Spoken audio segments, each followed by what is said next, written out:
আশা করি সকলে ভালো আছেন। অরিত্রিস কিচেনের নতুন একটি রান্নার ভিডিওতে আপনাদের সকলকে স্বাগত জানাই। বন্ধুরা, আজকে আপনাদের করে দেখাবো গোলাবাড়ি স্টাইলে কষা মাংস। ভিডিওটা স্কিপ করবেন না, পুরোটা দেখবেন। ভিডিও যদি ভালো লাগে অবশ্যই একটা লাইক করে দেবেন এবং কমেন্ট করে দেবেন।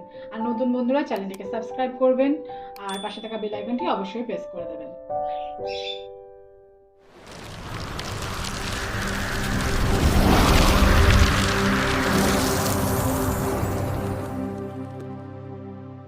গোলবাড়ির কষা মাংস করতে মাংসটাকে প্রথমে ম্যারিনেট করে নিতে হবে। তার জন্য আমি এখানে স্কিন সমেত মাংস নিয়ে নিয়েছি। এবার এটাকে আমরা ম্যারিনেশন করে নেবো। তার জন্য আমরা প্রথমে একটা মশলা বানিয়ে নিচ্ছি। আমি এখানে মশলা বানাতে নিয়ে নিচ্ছি মিক্সিং বলে আদার টুকরো, নিয়ে নিচ্ছি 4-5টা কাঁচা লঙ্কা, আর নিয়ে নিচ্ছি রসুন। এখানে রসুনের পরিমাণটা একটু বেশিই নিতে হবে। এখানে আমি দুটো বড় বড় সাইজের রসুন ভালো করে পরিষ্কার করে ছাড়িয়ে নিয়েছি।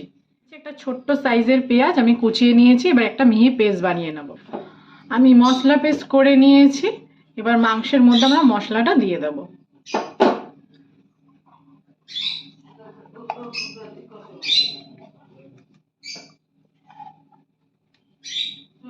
এবার একে একে সব গুঁড়ো মশলাগুলো আমরা দিয়ে দেবো। প্রথমে দিয়ে দিচ্ছি 1.5 চামচ মতন হলুদের গুঁড়ো, তারপরে দিয়ে দিচ্ছি 1 চামচ মতন লবণ, তারপরে দিয়ে দেবো 1 চামচ মতন রেড চিলি পাউডার,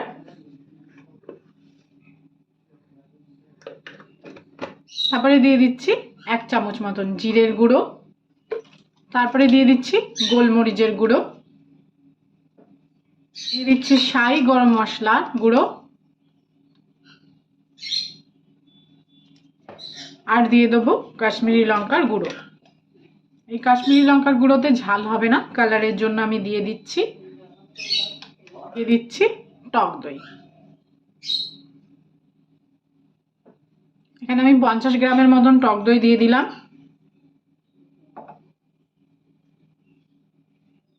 এবার ভালো করে মাংসটাকে মেখে নিতে হবে।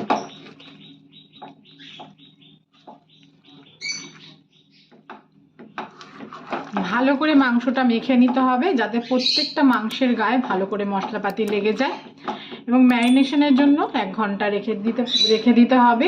আর যদি সময় না থাকে তাহলে অন্তত 30 থেকে 40 মিনিট মাংসটা ম্যারিনেশন করে রাখতে হবে।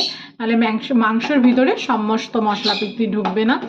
যতক্ষণ ম্যারিনেশন করে রাখা যায় ততই ভালো হয়। চিকেনের ভিতরে তত মাংসের মশলাপাতি ঢুকে যাবে এবং চিকেনটা খেতেও তত ভালো লাগবে।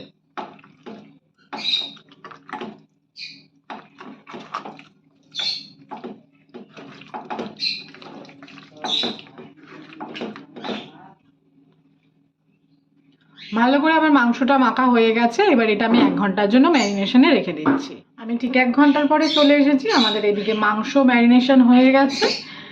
মাংস থেকে কি সুন্দর দেখুন জল ছেড়ে দিয়েছে। এবার আমি রান্নাটা শুরু করছি। আমি একটি কড়াই বসিয়ে দিয়েছি। এবার আমি গ্যাসের ফ্লেমটাকে ধরিয়ে দিলাম। কড়াইটাকে আমরা প্রথমে ভালোভাবে গরম করে নেব। কড়াইটা আমরা ভালোভাবে গরম করে নিয়েছি। এবার এতে দিয়ে দিচ্ছি সর্ষের তেল। তেলটাকেও আমরা ভালো করে গরম করে নিতে হবে। তেল আমাদের গরম হয়ে গেছে। এবার কেটে রাখা কুচানো পেঁয়াজটা আমরা ভালো করে ভেজে নেব।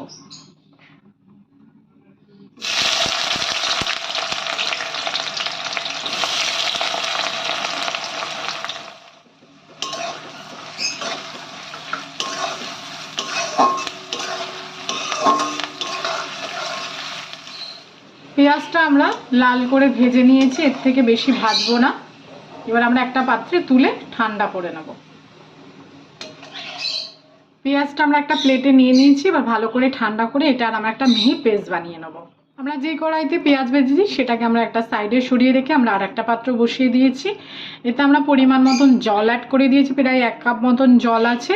এবার জলটা গরম হলে আমরা এতে 2 চামচ মতন চা পাতা ভালো করে ফুটিয়ে নেব। চা পাতাটা দেওয়ার কারণ হচ্ছে যে গোলবাড়ি যে মাংসর যে কালারটা সেটা আনতে চায়ের জলটা দিতেই লাগে। জল গরম হয়ে গেছে। আমি এখানে 2 চামচ মতন চা পাতা অ্যাডও করে দিয়েছি। বেশিও ফুটাবেন না যাতে একদম কড়া হয়ে যায়, তাহলে বেশি ফুটালে তেতো হয়ে যাওয়ার সম্ভাবনা থাকবে। 2-1 ফুট দেওয়ার পরেই ভালো করে ছেঁকে নেবেন। আমার চাটা ফুটানো হয়ে গেছে। এবার এটাকে আমি নামিয়ে ফেলবো। আমি যে কড়াইতে পেঁয়াজ ভেজেছিলাম সেই কড়াই আবার বসিয়ে দিয়েছি। এবার তেলটাকে আরেকটু ভালোভাবে গরম করে নেব। তেলটা আমার গরম হয়ে গেছে, এবার এতে আমরা ফোড়ন দিয়ে দেবো। প্রথমে আমরা দিয়ে দিচ্ছি 2টো গোটা তেজপাতা, দিয়ে দিচ্ছি দারচিনি, লবঙ্গ এবং এলাচ।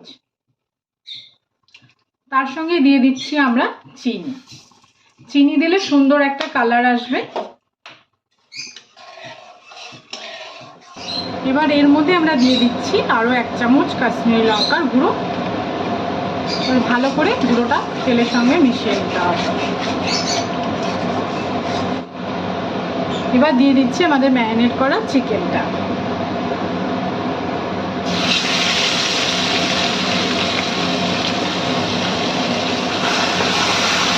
আমরা ম্যারিনেট করা চিকেনটা এতে অ্যাড করে দিলাম। এবার ভালো করে মিশিয়ে নিতে হবে।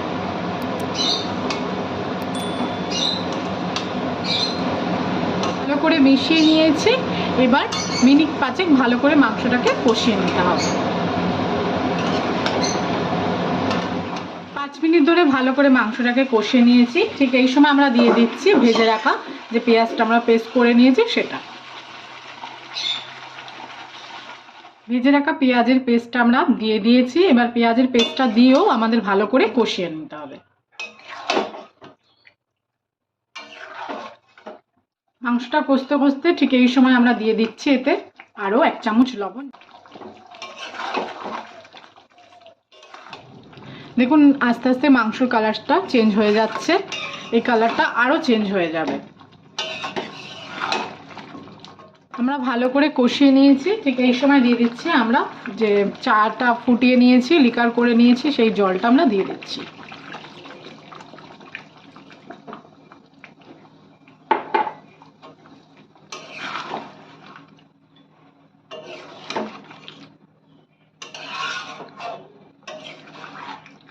ভালো করে চায়ের যে ফুটানো জলটা দিয়ে দেওয়ার পরে ভালো করে মিশিয়ে নিতে হবে।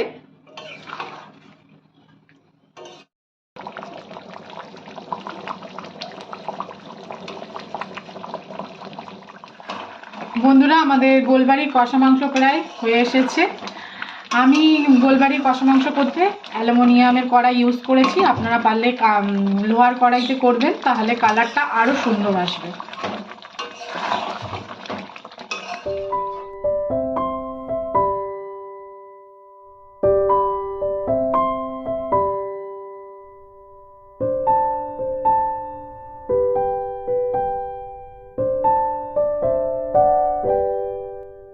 তৈরি হয়ে গেছে গোলবাড়ি স্টাইলে কষা মাংস। এবার আমরা নামিয়ে ফেলবো। দেখুন কষা মাংস দিয়ে তেলও ছেড়ে দিয়েছে।